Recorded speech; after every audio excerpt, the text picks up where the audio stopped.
우리 지난 주일에 이어서 우리의 유일한 선한 목자라는 제목의 말씀 함께 나누려고 합니다. 여러분, 예수님만이 우리의 유일한 선한 목자이십니다.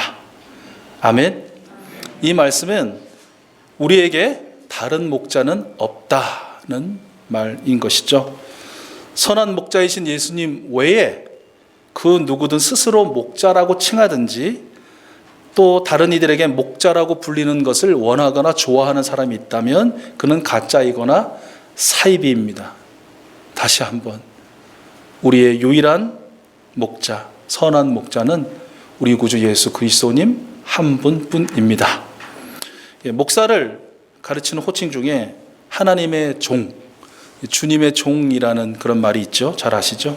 기도할 때도 종종 사용되는 호칭입니다. 혹자는 기도하는 장로님이 목사가 마음에 안 들 때 쓰는 호칭이다. 주님의 종, 하나님의 종, 이렇게 종에 이제 악센트를 넣어서 기도한다는 말이 있는데 맞는지는 잘 모르겠습니다. 그래서 어떤 분들은 하나님의 종 하지 않고 하나님의 종님 또 이렇게 하시는 분도 계신데 주님과 종님이라 정말 우픈 호칭임에도 또 틀림없는 것 같아요. 벌써 10수년 전인데요. 제가 부목사 시절에 장례를 집례하기 위해서 그 버스에 타고 함께 유족들하고 이동 중에 있었습니다. 마침 제 앞에 있던 유족 중에 한 분이 통화하는 소리를 바로 앞자리니까 자연스럽게 들었습니다. 어떤 내용이냐면요. 여보세요. 지금 장지로 가고 있어. 여기 작은 목사님 타고 같이 가고 있어. 저 그때도 작지 않았거든요. 그러니까 이게 기독교적 배경이 없는 분이시니까 담임 목사는 큰 목사, 부목사는 작은 목사. 그러니까 이게 이제 소위 우리 민속 신앙 하시는 분들이 큰 귀신, 작은 귀신 하는 것 같은 그런 개념이셨던 것 같습니다. 또 목사를요, 목자라고 부르기도 합니다. 그렇죠? 그래서 우리 교회의 목자이신 무슨 목사님이라고 부르기도 하는데요. 어떻게 보면 이것도 굉장히 대단히 위험한 호칭일 수도 있다. 마치 예수님과 그 목사님을 이렇게 동등한 수준에 놓을 수 있는 그런 위험 때문이다라는 것이에요. 무슨 소리냐고 목사님, 우리가 아무렴 그걸 몰라서.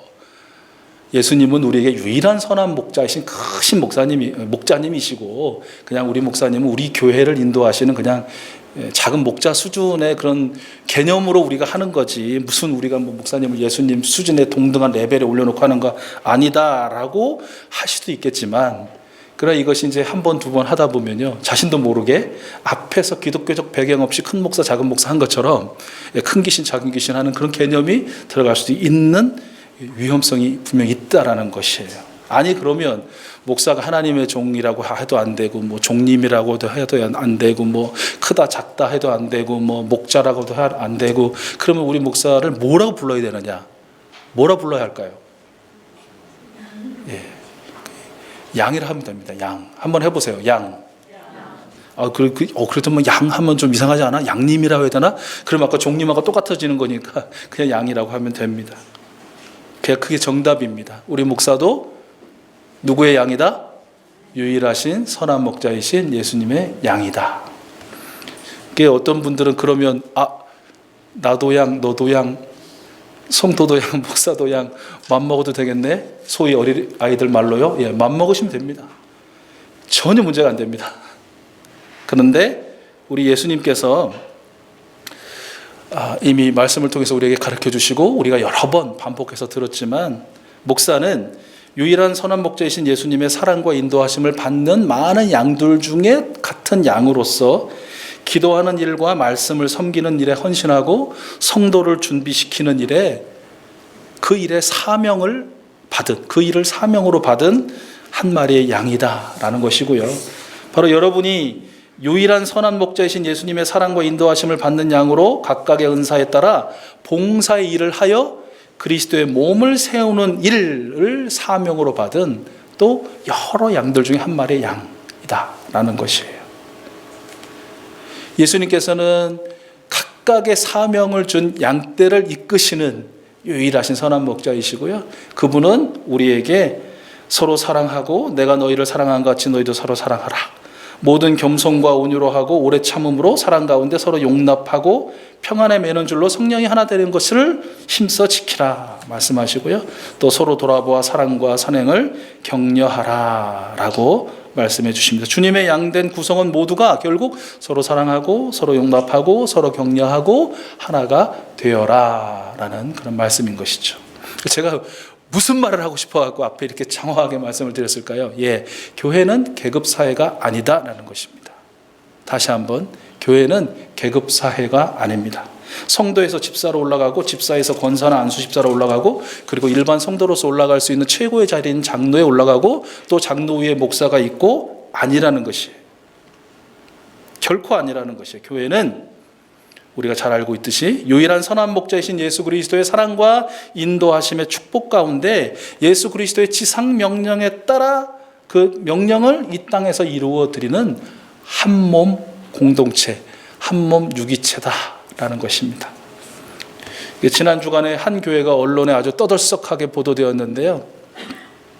인분 먹이고 채찍질 강요라는 선정적인 언론의 헤드라인 때문에 좀 더 그렇게 느껴졌던 것 같습니다. 충격이 좀 컸었던 것 같은데요. 사실 이번에 보도된 그 교회는요, 굉장히 건전한 교단 소속이에요. 그러니까 이단이나 작은 군소교단 소속이 아니에요. 우리 교단처럼 거의 규모가 비슷한 건전한 교단에 속한 교회입니다. 그리고 한 2천여 명이 출석하는데 그중에 청년들이 70%예요. 한 1,500명이 청년입니다. 굉장히 청년 목회로 소문난 교회고요. 많은 교회와 목사, 목회자 그리고 청년 리더들이 탐방하는 그런 교회입니다. 그런데 이번에 부끄럽기 짝이 없는 그런 사건의 주인공이 되었다라는 것이죠. 교회 내 사정을 제가 알 수 없기 때문에 미루어 짐작해 볼 수밖에 없지만 결국은 그 교회 담임 목사 개척하셔가지고 지금까지 계속 이끌어온 그 담임 목사님이 결국 최고 목자가 되어가고 그 내부 고발자에 의하면 그분을 다는 아니겠지만 신처럼 또 예수님처럼 예수님 반열에 올려놓은 사람도 있었다고 전해지니까요. 성도들 내에서 줄줄이 계급이 정해지고 계층이 나눠졌기 때문은 아닌가. 예수 그리스도의 사명에 집중하지 않고 물론 사명에 집중했겠죠.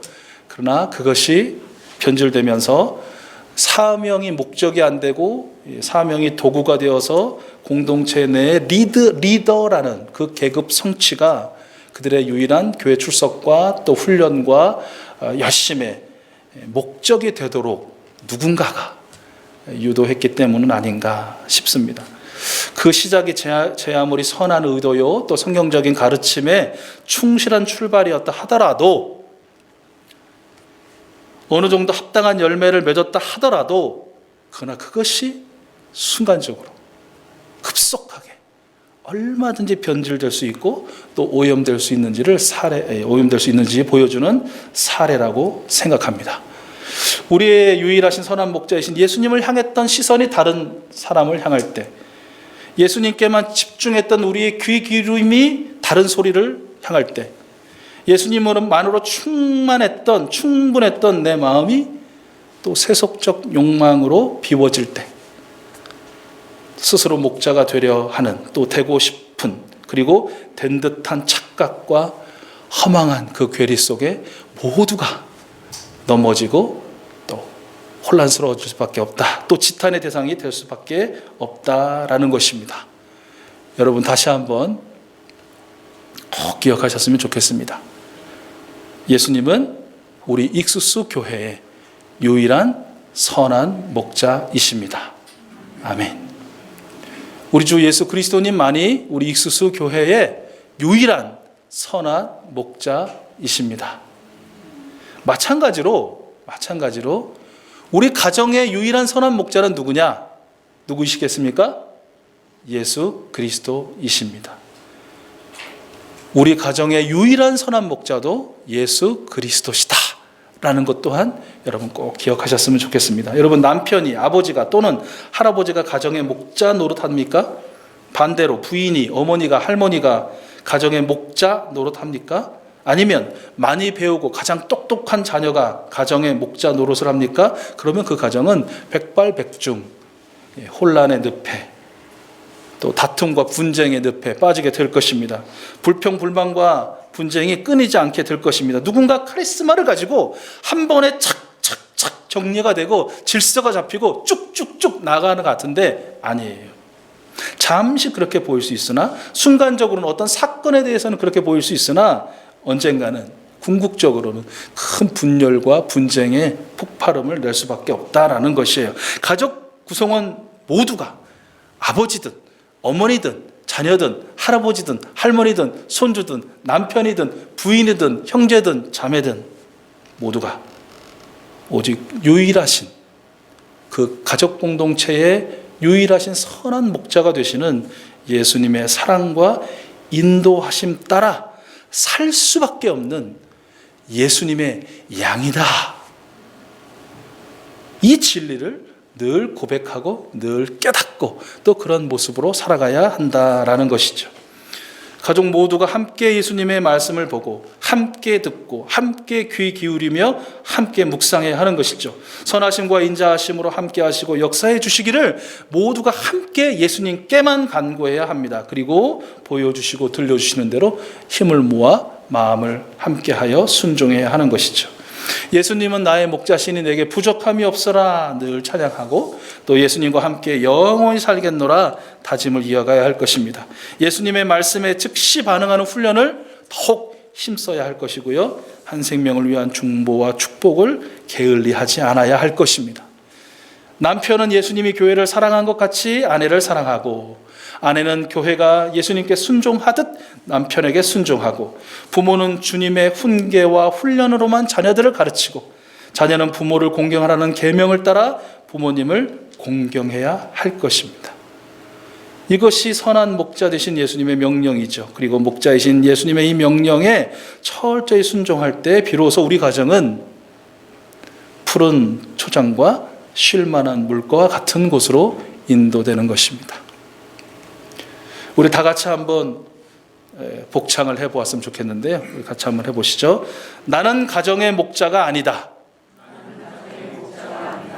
이거 혹시 그래도 내가 가정의 리더지, 가정의 목자 역할을 해야지, 내가 뭔가 해야 되는 거 아니야? 이게 또 현찮은 남편 보니까 내가 해야 될 것 같고, 또 약하기만 한 아내를 보니까 내가 해야 될 것 같고, 철없는 자식을 보니까 내가 해야 될 것 같고, 또 반대로 자녀들 중에는 앞만 봐도 어머니 아버지는 세상 물정을 잘 모르시는 것 같고 요즘 시대와 잘 안 맞는 것 같아서 내가 뭔가 좀 이끌어가야 할 걸, 그러니까 뭔가 좀 목자 노릇을 해왔거나 아니면 하고 싶은 마음이 있다고 생각하시는 분들은 더 크게 하셔야 됩니다.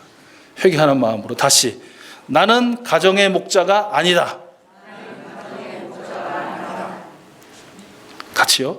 우리 가정의 목자는 오직 예수님 뿐이다. 다시 한번, 우리 가정의 목자는 오직 예수님 뿐이다. 목자의 인도하심에 철저히 순종하자. 다시 한번요. 목자의 인도하심에 철저히 순종하자. 이것이 가정의 화평과 평화고요. 그 가정이 푸른 초원에서 늘 함께 평화를 누리며 살 수 있는 그런 조건이라는 것입니다.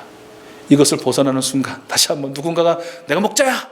라는 마음을 들거나 그렇게 말하고 그렇게 행동하는 순간 그것은 이제 골짜기, 험한 골짜기, 원수들이 내 앞에서 막 까부는 그런 어려운 곳이 될 것이다 라는 것 여러분 기억하셨으면 좋겠고요.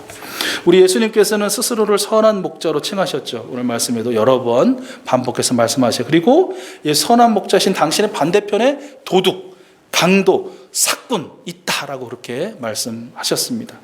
도대체 누구를 좀 특정한 누구를 상정해 놓고 얘기하시는 것 같은데 그게 누굴까? 그게 바로 요한복음 9장, 그러니까 10장에서 말씀하시는 내용을 9장의 긴 내용의 설명이고 또 비유고 해석이라고 보시면 될 것 같아요.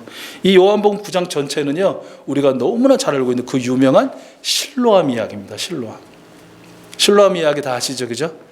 태어날 때부터 눈이 먼 상태로 태어난 아주 불쌍한 사람이 있었죠. 그 사람을 예수님이 만나 주십니다. 그리고 예수님은 당신의 침을 흙에 개어서 진흙을 만들고요, 그의 눈에 발라주죠. 그리고 뭐라고 말씀하시죠? 어디로 가라?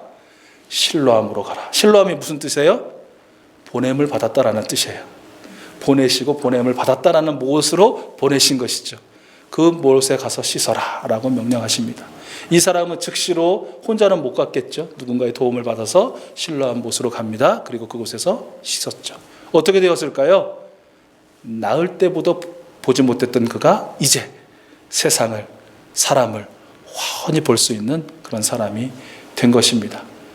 여기까지는 굉장히 아름다운 이야기인데 이 구장이 복잡하게 얽히고 설키면서 예수님의 분과 이 공의의 분노가 막 솟아오르는 장면이 바로 일부 바리새파 사람들이 등장해서부터인 것이죠. 이 바리새파 사람들은 믿질 못하는 거예요. 뭘 못 믿어요? 먼 사람이 눈을 뜨게 됐다는 사실을 못 믿는 거예요. 그래서 어떻게 합니까? 2번씩이나 직접 그 당사자에게 물어봐요. 네가 맞냐? 원래 못 봤던 게. 원래 못 보던 네가 눈 떴는 게 맞냐? 그렇다고 하니까 그럼 믿어야죠. 못 믿어요. 어떻게 하죠? 부모를 만납니다. 얘가 진짜 당신이 낳을 때부터 눈 먼 게 맞냐? 확인합니다. 그렇게 지독하게 믿지를 못하는 거예요. 어떤 기적을 못 믿고, 표적을 못 믿고, 하나님의 능력을 그렇게 늘 이야기하고 받아 적고 연구하고 사람들에게 가르친다고 하면서 실상은 믿지는 못하는 그런 모습을 보이게 되는 것이죠. 그러면서 예수님보다는 이 눈 멀었다가 예수님의 은혜로 말미암아 이 눈 뜨게 된 사람을 계속 그냥 이렇게 긁는 거예요.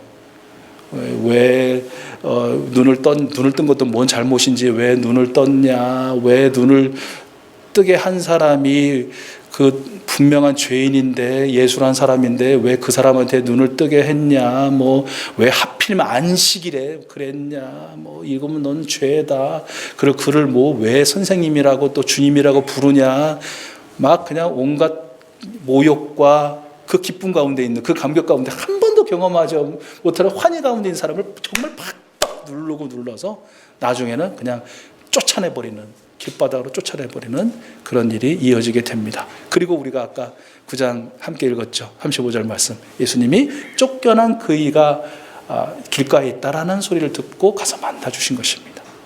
그리고 그에게 정말 온전한 구주이심을, 메시아이심을, 구원자이심을 알려주시는 장면이 아까 9장 말미, 우리가 함께 읽은 말미입니다.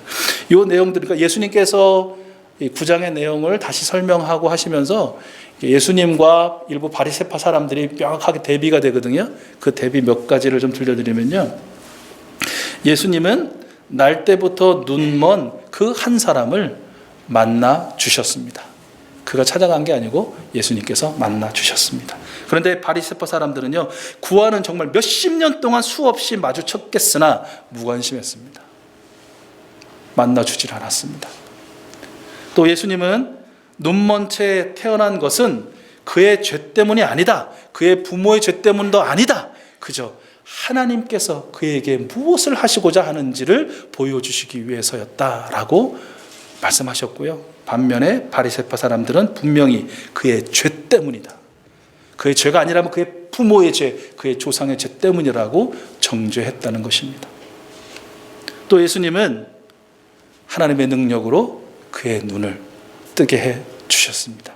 그에게 구원을, 그에게 치유를, 그에게 해방과 자유를, 그에게 영생을 허락해 주셨죠. 그러나 말씀드린 것처럼 바리새파 사람들은 그의 눈을 뜨게 해 줄 수도 없었을 뿐만 아니라 그가 눈을 떴다라는 사실도 믿지 못하는 그런 불신앙의 사람들, 무능력자였다는 것입니다. 우리 예수님은 안식일의 주인이시고, 그리고 안식일은 무엇을 위해서 있다고요? 사람을 위해서, 생명을 위해서 있다라고 가르쳐 주셨습니다. 그러나 바리새파 사람들은 안식일 금지 조항을 막 무한정으로 자신 스스로가 정해서 저들의 의도대로 사람이 움직일 수밖에 없도록 조정했죠. 쾌락을 느낀 것이죠. 어떻게 보면 사람이 안식일을 위해 존재한다라는 것인데, 어떻게 보면 사람들이 자기 자신들, 바리새파 사람들을 위해서 존재하도록 그렇게 만들었다라는 것입니다. 자신들을 위해서라면 기꺼이 지식과 또 권력과 어떤 자신들의 전통과 관습을 통해서 사람들을 옥죄는 것을 굉장히 즐긴 사람들이라고 할 수 있습니다. 마지막으로 바리새파 사람들은 그 눈뜬 사람을 내쫓아버렸죠. 자기 공동체 밖으로 밀어버렸습니다. 왜요? 예수님이 나의 주, 나의 구주라고, 나의 그리스도시라고 고백했거든요. 그리고 예수님은 그들에게 의하여 쫓겨난 그 사람을 만나주시고 품 안아 주셨다라는 것입니다. 유일하신 선한 목자이신 예수님의 모습과 그 예수님을 죄인으로 쏘아붙이고 자신들이야말로 참된 목자인 채 했던 일부 바리새파 사람들의 모습을 아주 극명하게 보여주는 것이다라는 것이죠. 여러분, 예수님께서는 정말 누가 눈먼 사람이냐, 누가 정말 볼 것을 못 보고 보지 않아도 되는 것들에 더 집중하는 정말 봉사냐, 눈먼 사람이냐 라고 말씀하시면서 바로 너희 바리새파 사람들이다 라고 그들을 정죄하고 계십니다. 그들을 도둑이요 강도요 삭군이라고 그렇게 부르신 것입니다. 여러분, 우리 구주 예수 그리스도만이 우리 교회와 우리 가정의 유일한 선한 목자 되십니다. 양들을 위하여 자신의 목숨을 버리신 목자이십니다. 양된 우리를 영원한 죄와 사망으로부터 구원하여 영생과 하나님 나라로 이끌어 주신 목자이십니다. 우리가 생명을 얻고 날마다 더욱 넘치는 생명력 가운데, 그 생명력의 활기 가운데 살아갈 수 있도록 하시는 분이 바로 우리의 목자이신 예수님이신 것입니다. 나는 또는 어떤 사람은, 나아가 그 어떤 것은 결코 목자, 선한 목자가 될 수 없습니다. 목자가 아닙니다. 그 누구나 예수님과 같은 그 사랑도 없고요, 예수님과 같은 그 어떤 능력도 없고요, 예수님과 같은 그 품이 없는 것입니다. 그분과 같은 체하거나 척하기는 하실 수 있지 모르나 결코 진짜가 될 수 없는 것이죠. 왜요? 진짜는 하나이니까. 사랑 그 자체이시고 전지전능하신 예수 그리스도만이 우리의 선한 목자이심을 우리의 삶에서, 우리 교회에서, 우리 가정에서, 우리 직장에서 늘 고백하고 또 시인하는 우리 익숙수 가족들이 될 수 있기를 축복합니다. 여러분, 선한 목자이신 예수님을 바라보면 그분의 시선으로 생명을 바라보게 되는 것이죠. 그러니 자연스럽게 예수님의 시선으로 생명을 보게 되는 것입니다. 그분을 통하지 않고 내 시선으로 보면요, 수시로 바뀌죠.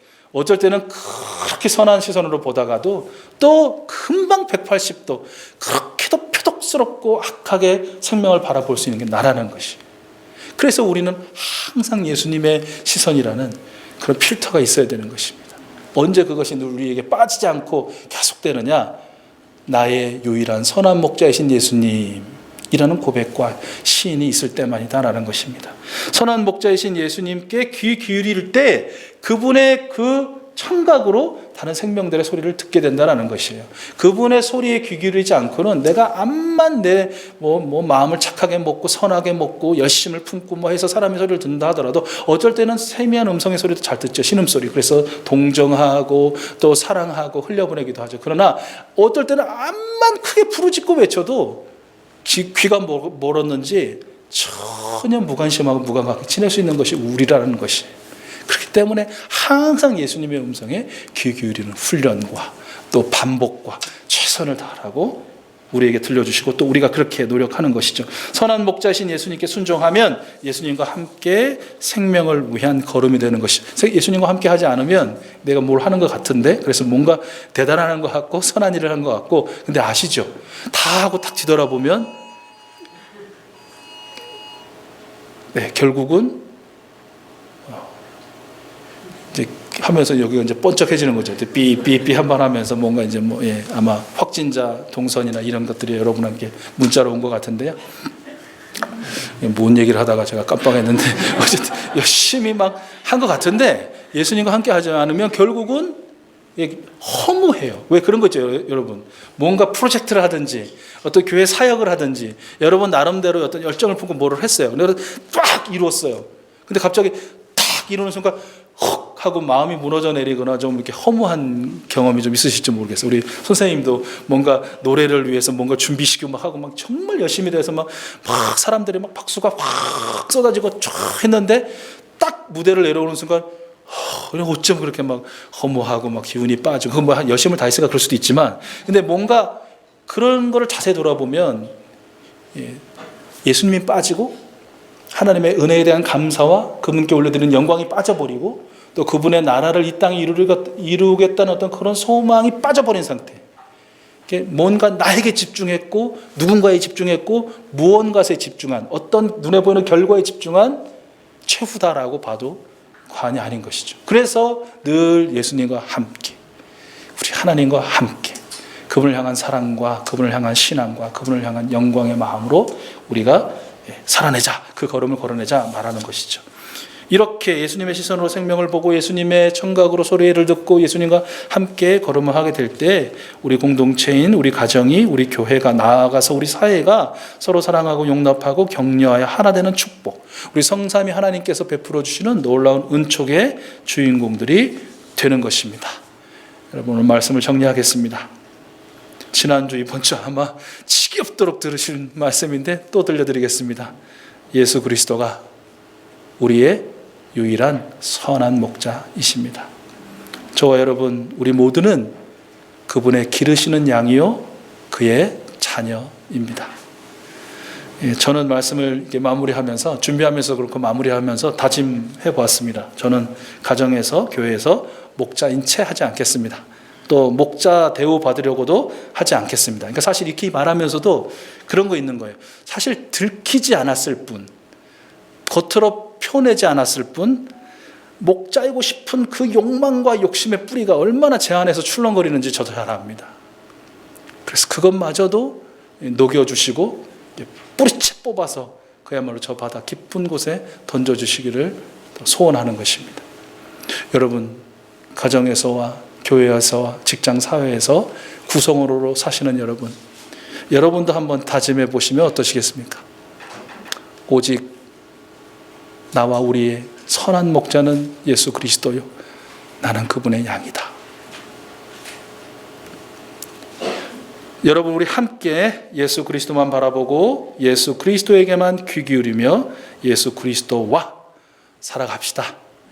그리하여 오직 주님을 기쁘시게 하는 교회와 뭇 사람들에게 칭송받는 교회가 되었으면 좋겠습니다. 주님이 사랑하는 가정, 또 뭇 가정에게 선한 영향력을 흘려보낼 수 있는 우리 가정들이 되었으면 좋겠습니다. 예수 그리스도의 부활의 기쁨을 충분히 경험하고 있는 우리 익수수 가족들에게, 그 가정 위에, 우리 교회에, 이 사회에 선한 목자이신 예수 그리스도의 놀라운 은혜와 은총이 더욱 넘쳐날 줄로 믿습니다.